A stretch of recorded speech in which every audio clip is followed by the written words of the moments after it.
Well, it looks like we're going to get it, folks, at Revolution.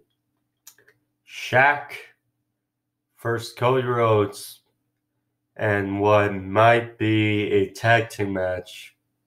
But still, it's not pretty. Other than that, thank you for joining me today. I'm your host, Hey Joe True in Love, here with your AEW Dynamite review for January 27, 2021. However, it was still a good show based on last week. Better show this week. We had Kingston versus Lance Archer. We had the Young Bucks and Good Brothers, the Bullet Club, reunite to face off against the Dark Order in the main event. A bunch more. We also had the return of Shanna to AEW Dynamite. Confirmation on a match for Revolution. Go over all that. Like I said, thank you for joining me. Like and subscribe. Clicking that bell for notifications as far as reviews and all content is concerned. So thank you all, and let's get into the news, shall we? So the show started off. I know there were some technical difficulties for some people who are watching AEW. They weren't able to see the first match, but still, Kingston versus Lance Archer opened the show. It was a good match. Jake the Snake Roberts, he was sent to the backstage area to start, so it was just primarily Kingston and Archer one-on-one.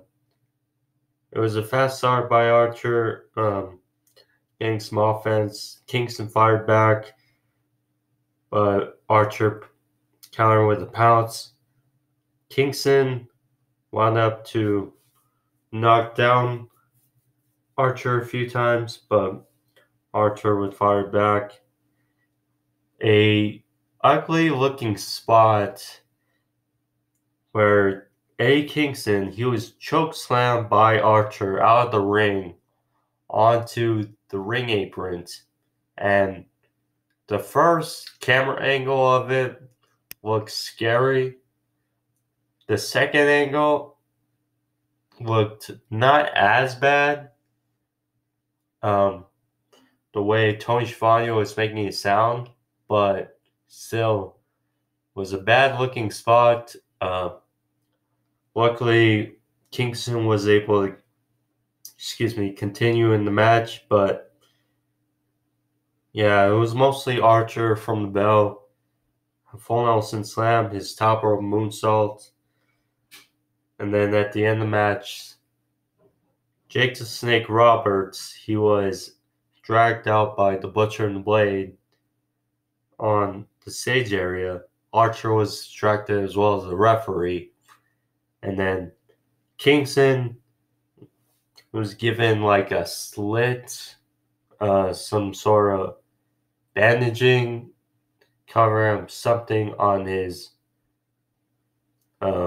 fingers by the bunny at ringside, and landed his spinning back fist finisher on Archer for the win. Afterwards, Kingston followed up with another back fist, and Kingston gets a win.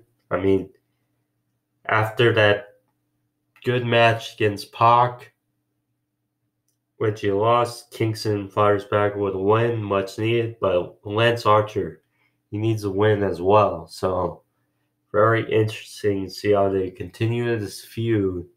And I wouldn't be surprised if we have another match between these two at Revolution. So we go from that to Jon Moxley promo talking about how he's confused on how all the developments are concerned, how with the Young Bucks, Good Brothers, that triangle, Kingston, but preview this match for next week, basically. And yeah, short promo by Moxley. Not much. We also got Darby Allin Sting promo as well, describing their match for Revolution. So they were in a random area in front of some windows. So Sting talked about how Taz called them hoodlums. And at first they took offense to it, but then they realized they are hoodlums. And they destroyed some windows with the bat and Darby Allin's skateboard and said that it's showtime. And we'll see you at Revolution for a street fight. Basically that. Then we had Chris Jericho and MJF versus the Varsity Blondes. This was a good match. As we know, that it was kind of sloppy between the Inner Circle Triple Threat Tag Team match last week. And the Varsity Blondes, of course, they're young. They're still finding the way. But they've been getting better and better every week. So this is a good match nonetheless. Varsity Blondes got their offense in. Griff Garrison got a double spear for a near fall. Brian Pillman Jr. had a beautiful super kick for a 2 count. Then went high for a springboard. And Jericho caught him with juice effect. And then hit a lion salt. A beautiful lion salt for the win. When was the last time Chris Jericho won with a lion salt? I mean, I've seen him eliminate guys in the Elimination Chamber with the lion salt, but he has not won with the lion salt. And like the last time I can really remember was 2001, 20 years ago, in that great tag team match between him and Chris Benoit versus the 2-man power trip, Triple H and Stone Cold. That is the only time, really, he won with, or I can recall that he won with the lion salt. It's been the Walls of Jericho, the Codebreaker, but I mean, with the criticisms of how he looked sloppy and that lion salt looked last week, this was more of a ha-ha moment to the criticisms. And Chris Jericho and MJF won, of course, last week. Winning made them the tag team in the Inner Circle. They were announced as number 5 in the rankings. Varsity Blondes, they got their offense in. Yes, they lost, but they've been getting better, and they're a young tag team. They still need, I believe, to find a character and just further cement themselves because they've been lacking something, I would say. Then next up, we had a promo by Pac talking about Kenny Omega, Don Callis, how the wacky ways and how they've been cheating and using underhanded tactics to get their way in AEW. And next week in the 6-man tag team match, they will get their virtual comeuppance, and Pac will strike his revenge. Next, we had Hangman Adam Page versus Ryan Nemeth. Ryan Nemeth, did not hear about him.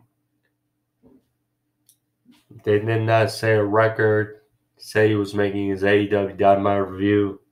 First Hangman Page, who's one of the best in the business. Ryan Nemeth, he sort of had good luck. He reminded me a little bit of Dolph Ziggler when he was a part of the Spirit Squad. A little bit. That's kind of the vibe I got of, but this was a short match. Matt Hardy came out in the middle to sorry, there was a pop-up, but worked out. But back to the match. Matt Hardy came out and was at ringside, and it looked like he was cheering on Hangman Page. And Hangman won with a buckshot. Afterwards, Matt Hardy was in the ring, said he's providing support, how he's been a loner, and how Hangman has been dressing outside the locker room these days, that his locker room is open for changing and none needed. So, I mean, Hangman Page, his direction is really strange as of late. Perhaps Matt Hardy's trying to recruit him to the Matt Hardy brand with Private Party. I'm not sure, but it's an interesting dynamic to think about. Then was the match of the night, Dax Harwood for Jungle Boy, with Luchasaurus handcuffed to Tully Blanchard and Cash Wheeler at ringside. This was a fun match. Dax Harwood, Jungle Boy, two halves of two of the best tag teams in AEW. Jungle Boy, we've known that he's young and he's still striving to be his own. He has new theme music. I'm not sure if people knew about it on AEW Dark. I don't watch in full. I watch it in clips these days, but it's something new. And Dax Harwood, we know him of FTR. He can go with just about anybody. This was a fun match, back and forth. Leaning towards the middle of the match, it was a top rope back suplex by Dax, which kind of injured his shoulder for most of the match. That was the story of the match. There was an exchange of strikes, a Hurricanrana, reversal by Jungle Boy for a near fall, a slingshot powerbomb by Dax for 2, a good DT, but Jungle Boy, he would finish the match after exchange of roll-ups with the snare trap. He's calling it submission hold, which is a variation of like an STF. And Dax Harwood tapped out. Jungle Boy gets a good win on AEW Dynamite, and this feud, I still think it's moving. Afterwards, FTR attack Jurassic Express. They handcuff Luchasaurus to the top rope, cut off his horns of his mask, dinosaur mask, and Marco Stunt and AEW officials came out to rescue Jurassic Express. this feud is not over, and I'd love to see another match out of these two teams. So then we had Britt Baker versus Shanna. I'm not going to go over the Cody Rhodes Shaq crap. I don't want to go over it. I will say that it's likely going to be a tag team match at Revolution with Cody Rhodes and Red Velvet versus Shaq and Jade Cargill. That seems to be how things are going since Brandy is pregnant. But that's all I'll say about that. So then, next match we had Britt Baker for Shanna.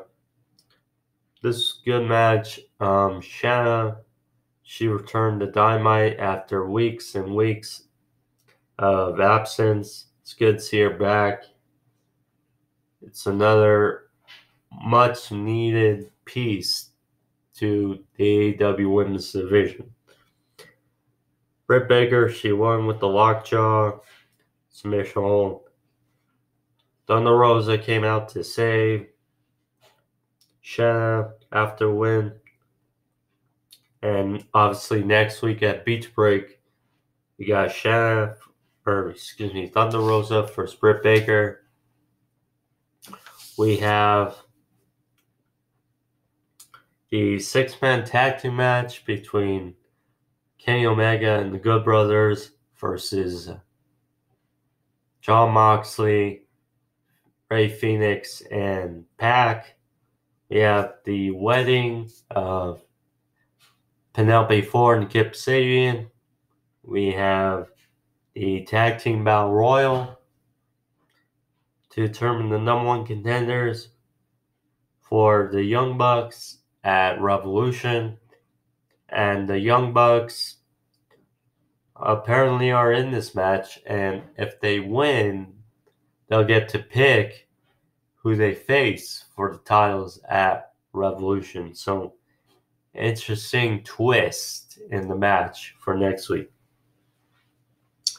So then we get to the main event. We had,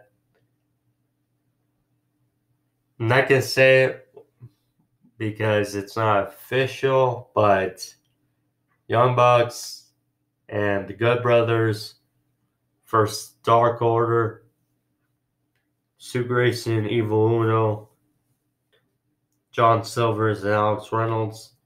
This is a good match.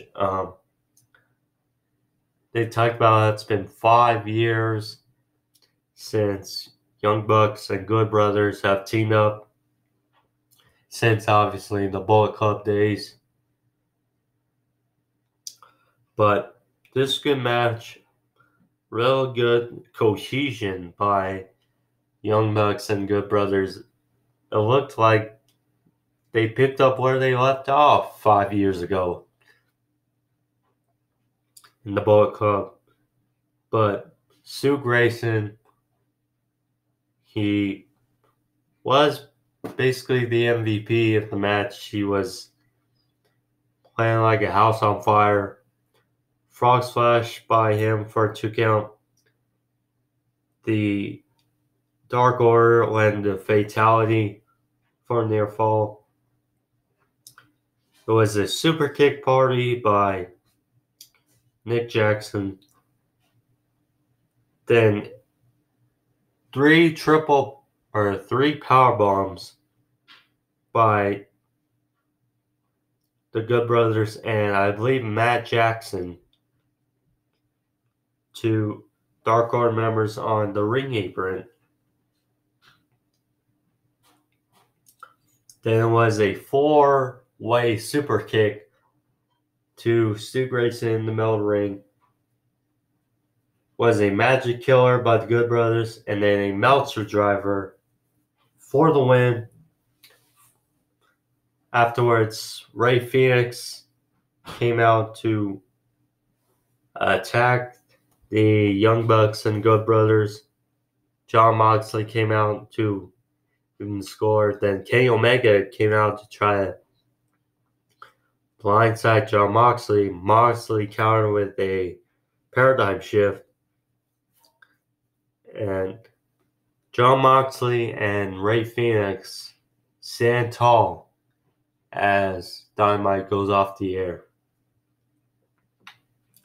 I mean, good way for the show to end. I mean,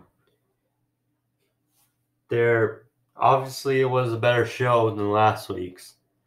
And furthering of storylines going next week, Beach Break, and then Revolution, which would be on March 7th, because I read about it. They said that they moved it from the end of February to March 7th because they want to, compete with the boxing pay-per-view or the MMA pay-per-view, I believe. But they did not want to compete, and they found a way to be on themselves. So March 7th will be where they stand. But all in all, a good show, furthering the storylines next week for Revolution. The Young Bucks made a little tease at the end of the show.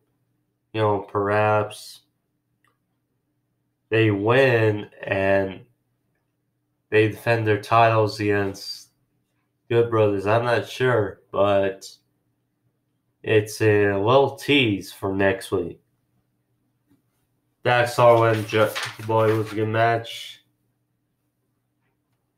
But yeah, that was the show for you guys. It was a quick episode of the podcast, but thank you for joining me. Like I said, if you're new, like and subscribe. See all my videos, follow up with my content. Thank you all. See you back next week.